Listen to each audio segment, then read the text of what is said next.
What's happening, guys? Jimmy here with J Kaiser Custom MX. I've got the 1988 Honda CR125 complete. This is the Guy Cooper edition. This is a replica of Guy Cooper's. Maybe not so much a replica as more of a Guy Cooper inspired, because there's some few things that are a little bit different, but not a lot. It's basically an identical copy of, or almost an identical copy of his bike from 1988. Believe it or not, I actually contacted Guy Cooper about 3/4 of the way through the build, sending some pictures. Just had some questions for him. We did a lot of back and forth. So he was helpful in the end part of the build, as once I got it as far as the body, how things are supposed to look when finished. So he really helped me out, and I actually sent some cool postcards from '88 that he had from Honda Racing at the time that he signed for me, to kind of go along with the bike. So kind of a neat story. So the main thing is when I build these bikes, it really, I mean, you put a lot of time and a lot of effort in it, and there's a lot that really goes into it from me, but also there are other companies that I take it, that I use to help me with these builds. I take advantage of their knowledge and the products that they have.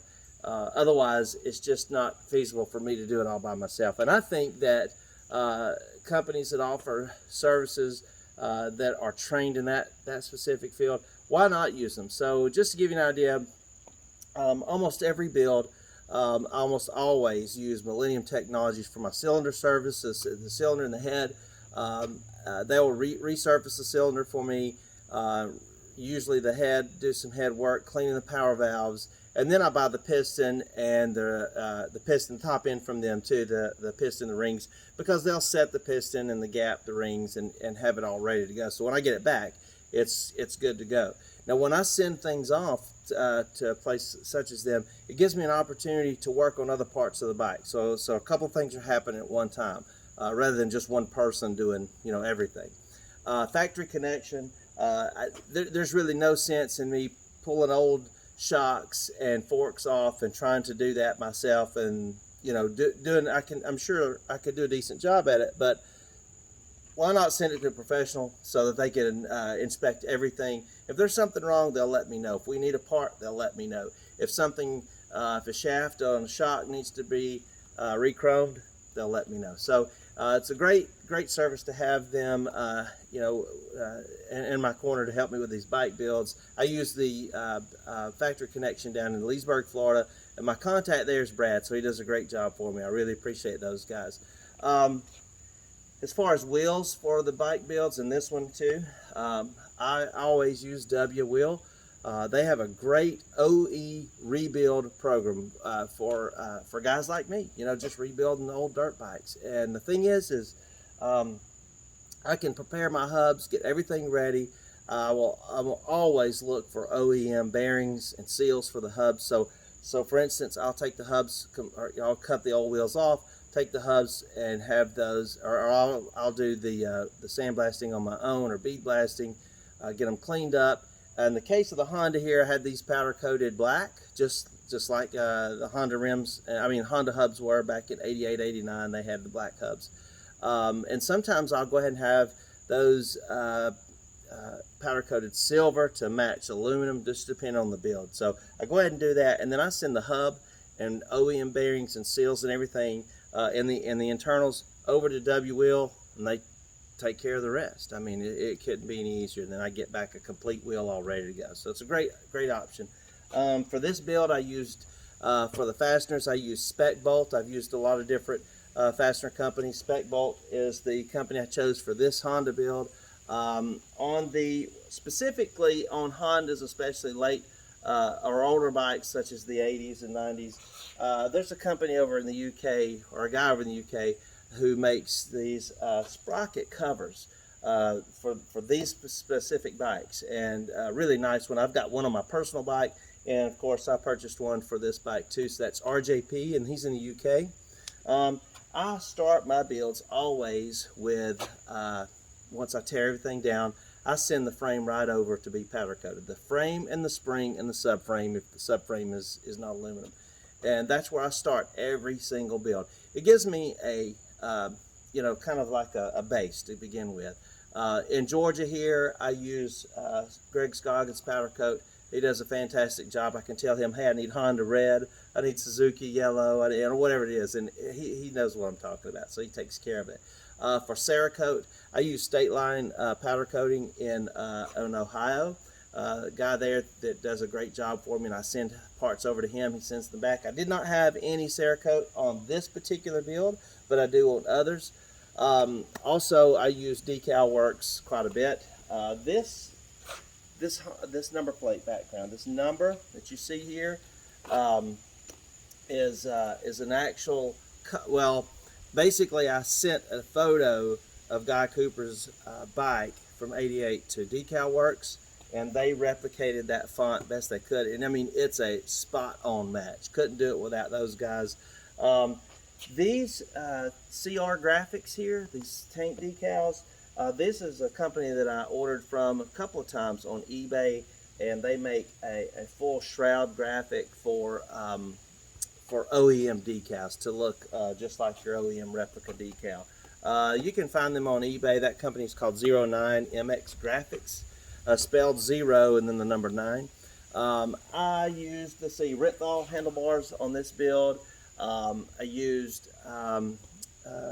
Dunlop tires, all those parts, the clutch lever, fluids, OEM parts, all of the OEM parts that I order.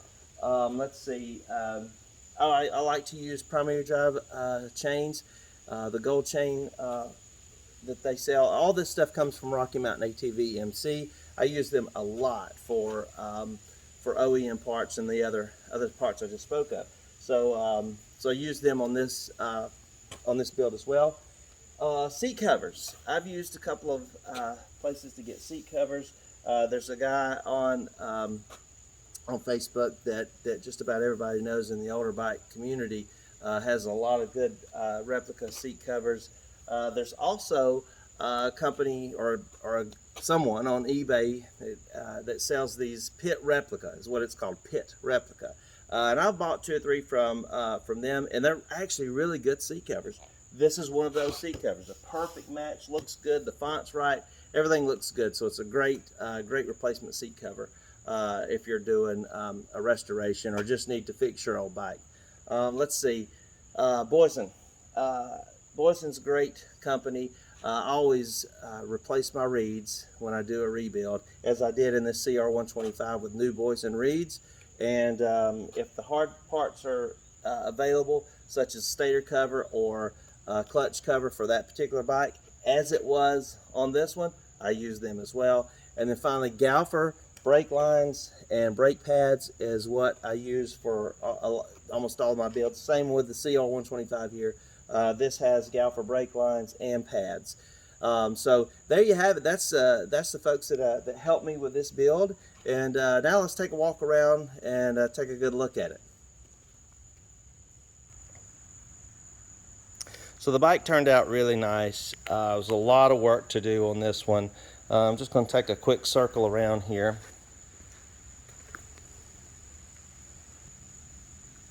Let you see the bike all the way around.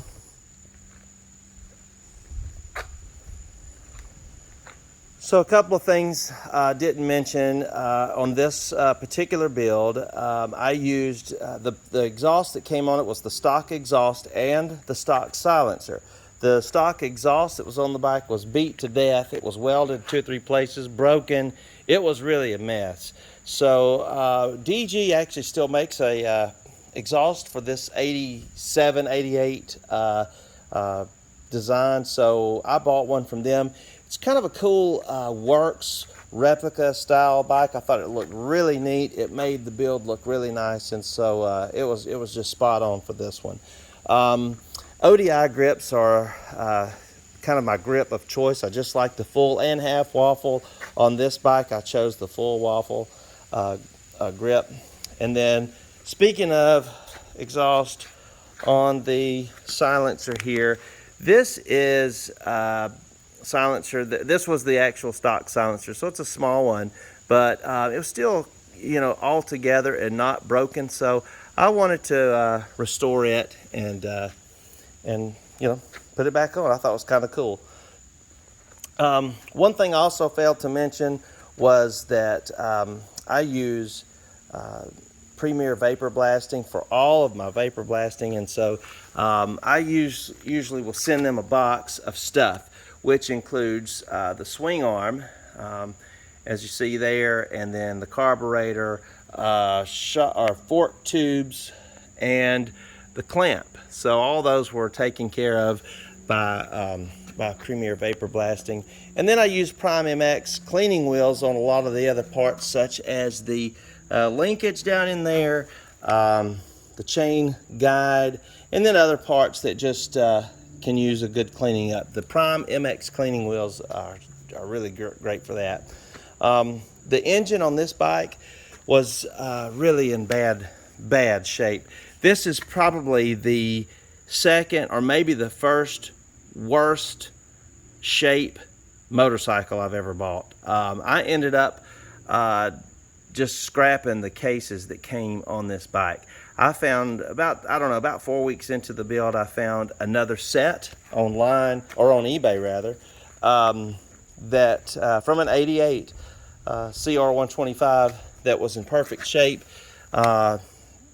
basically not busted up. Everything looked great on them, so I purchased those. And then I also purchased the another clutch cover. Of course, the one that was on it was rotten and corroded, so this one has none. And so I purchased another one of those. I really put a lot of money into the cases because then once I had that done, I sent those over for powder coating. But I really needed to, because the cases that came on the bike were just really held together by JB Weld. So anyway, got some nice engine cases there to start my build. The ProLink decals are actually OEM decals. The disc brake guard is still an available part. This brake rotor is not the one that came on it. This is a replica that I was able to purchase again on eBay. Now I use a paint process when I paint when I do any painting, that is. So on the brake calipers on the Honda, you see they're black. I didn't Cerakote those. This is actual automotive paint that can withstand chemicals and heat and so forth. So it's really a heat and chemical resistant paint. So I typically do those, especially on like a Honda that are painted black.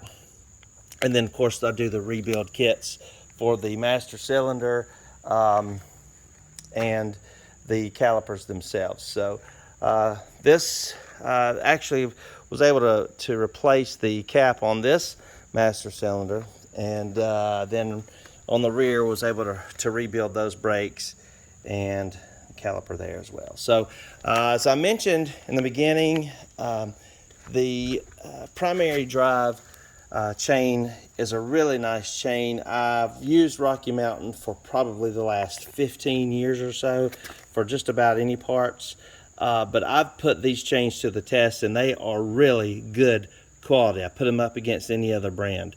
Personally, I do. So that was a good choice for the build.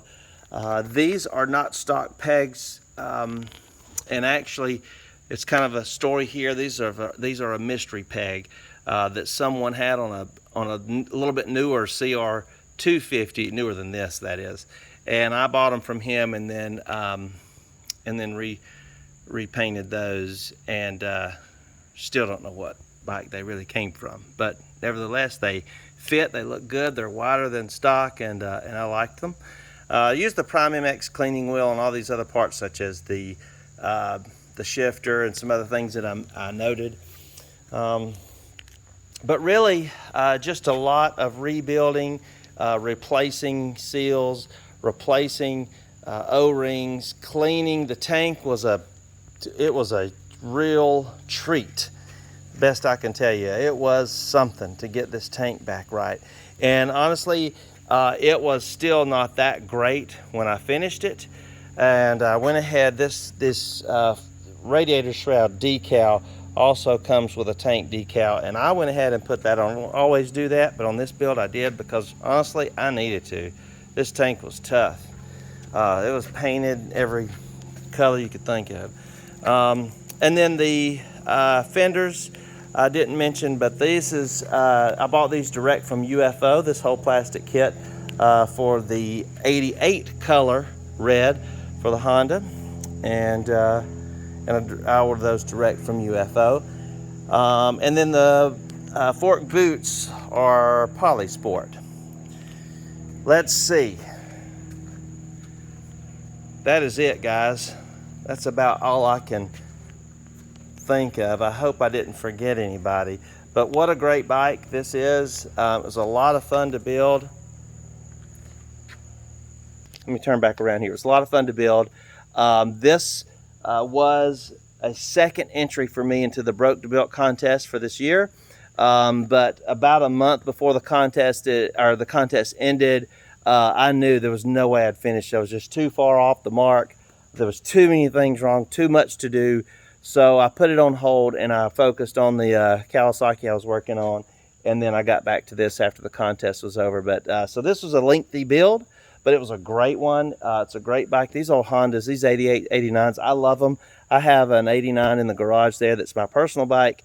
But they sure are nice. They really are. So this one is for sale, and you can message me if you have any questions about it or are curious about any other information on that. If you have a question on something I might have done on this build, or maybe a part that I used I forgot to say, or how I did anything, by all means just leave a comment below and I will answer you right back on that. Because when I do these videos, this is just a really raw walk around, and I'm just doing it all off the top of my head. So hopefully you enjoyed the build. I've got pictures online for you. Like I said, if you have any questions, let me know. I really appreciate you guys tuning in. Thanks a lot.